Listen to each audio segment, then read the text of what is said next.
AEW talent would have re-signed with WWE if Triple H was in charge. Plus, NXT is set to compete with AEW All Out, and a WWE Hall of Famer pulled a Rick Rude last night. We'll explain it in the wrestling news right now. Triple H and Vince McMahon, top searches for wrestling this week. Yes. Very different reasons. Yes. For Vince McMahon, it's the retirement and the pending federal investigation.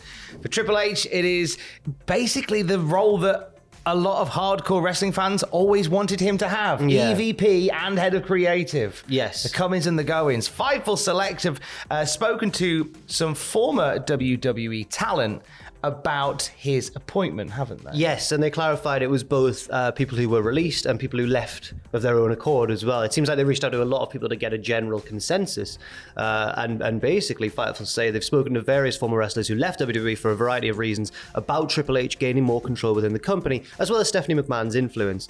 Fightful go on to say there are numerous NXT talent that have been released along the way that believe that had Triple H been in these roles, they wouldn't have been released in the first place. Triple H, there's a few people that we know Triple H was really high on, and when the main roster got hold of them and it all went the way that it did. Yeah, I think if Triple H had run the show, it would have been a very different story. Yes, one former NXT talent, Fightful do say, that had options within WWE before signing elsewhere, said that they felt an incredible sense of loyalty to Triple H, and had he been the person managing their creative future, things could have been much different as well. I can see that as well. There's a few people on the main roster I can see now who still think that. Yes, absolutely. That talent and another talent that ended up in AEW said they had no confidence in being creatively satisfied on the main roster. One said, "I'm glad that I went to AEW, but if I was graduating to a Triple H-led SmackDown or Raw, I probably would have re-signed with WWE before my deal was up." That's a pretty huge thing to say. That's the big part here, is people that went to join AEW for pastures new, unhappy with what was waiting for them on the main roster, have said, do you know what? If what was happening now was happening when I was leaving, probably have stayed. Yeah, that's and so because so much of AEW was built on people who left WWE to pursue that and get the creative freedom and the creative energy that they wouldn't have got on a Vince and Bruce Pritchard led Raw or SmackDown. Also, what does that say? Well, it says one thing about WWE. Does it also imply that maybe in AEW it's kind of a bit, there's a lot of frustration backstage at the minute? No, I think that's a speculation too far. Okay. I think anyway. I mean, we have heard stories about things to that ilk. I'm not saying that it's certainly not a perfect backstage scene there, but it's more the case of you had people. There's a lot of people who left, and I don't want to kind of name names because I don't want to sort of speculate too much on who they might be, but there's people that I think of who I feel like left WWE and were really sad to leave WWE, but realised, you know what, I've got to go. This rebel heart. I'm just that's just one that I think of immediately when I think of, he's a great example, and that is undisputed. Yeah. There's it's limitlessly it undisputed. truly is. Bearcat. We don't know who they are, but it's the idea that had things been different, and they wouldn't have had to make that really seemingly difficult decision to step away. Yeah. And who knows who may make their way back because of it. Well, yes, and just to wrap up that story, another top free agent, Fightful say, that has several options, said that both Triple H and Stephanie McMahon being in their positions greatly increases the possibility of them eventually heading back to the company. They've also said they've heard from other free agents that were hopeful. Their previous relationships with Triple H led to them at least having conversations, but they didn't expect that to happen imminently. So yeah, I can see a few people who may head back into the E-machine with Triple H and Stephanie McMahon running it. I genuinely think this may be where we have more discourse about Sasha Banks or Naomi or both perhaps being part of that company again, because I think the big issues they had were with John Laurinaitis of Talent Relations and with Vince McMahon. Neither are there anymore. It's really fascinating, isn't it? And also it'll be interesting to see just how much does change, because as of now, Bruce Pritchard is still in a role as a creative figure in WWE too, with Triple H kind of overseeing him, we believe, I think anyway. So how much is actually going to Excuse me, how much is actually going to change, especially in the short term? We don't know.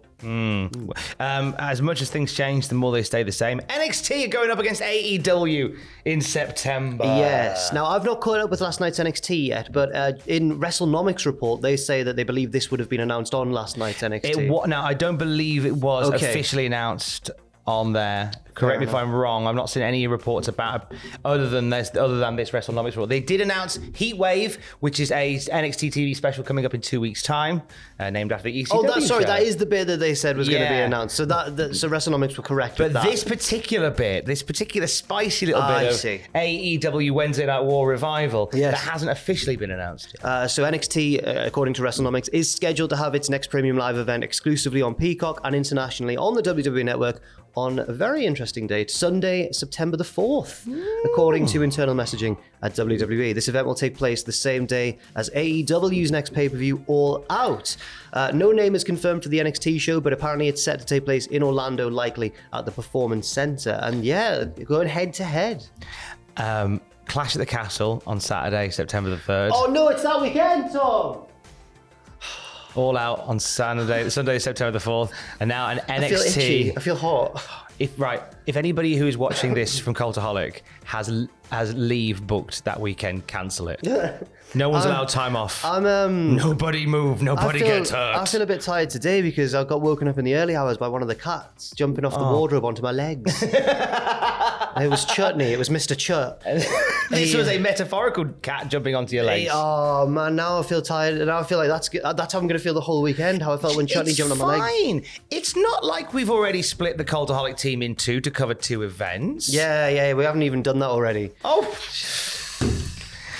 dear. I mean, ballsy move. Oh, God, yeah. Considering how the Wednesday Night War went. Yeah, it is a ballsy move. Or do they just, at the moment, not really care how NXT does? But why would you do it then anyway? You want to maximise the viewers it gets, surely. I feel like All Out's bound to win that.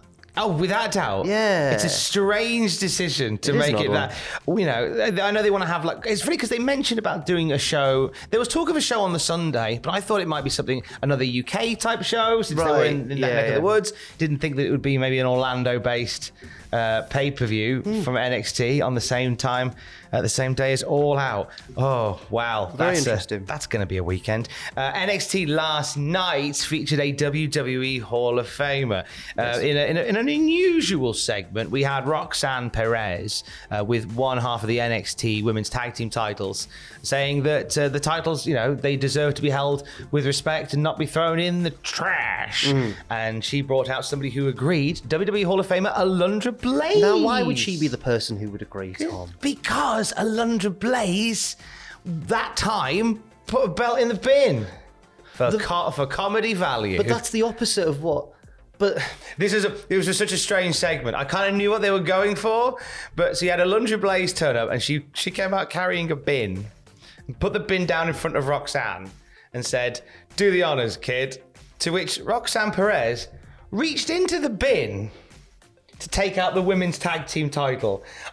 Alundra Blaze with the power play of not only going, "Hey, I want you to put your hand in the bin, but it's a great honor for you to put your hand in the bin." And Roxanne's going, "Yeah, great honor. I'll put my hand in the bin right now." Okay. I really wanted them to have it so as the belt came out, there was like a banana peel over it. It was. I know what they were going for. The idea of they're not going to let these belts stay in the trash because next week they are having a 4-way for the NXT Women's Tag Team titles. I get what they were going for there. It was a really strange segment to go, get that belt out of the bin. Yeah, it was strange. I'd have rather just had them have the belts back again. Clean them up. I think so too, but regardless, that match is going to be Toxic Attraction against the Diamond Mine, Ivan Island, Tatum Paxley, Katana Chance and Kaden Carter, and the guaranteed winners, Yulisa Leon and Valentina Feroz. Go on, you can do it. Leon and Feroz. No, I think if I had to guess, I reckon the Diamond Mine will win that one, possibly.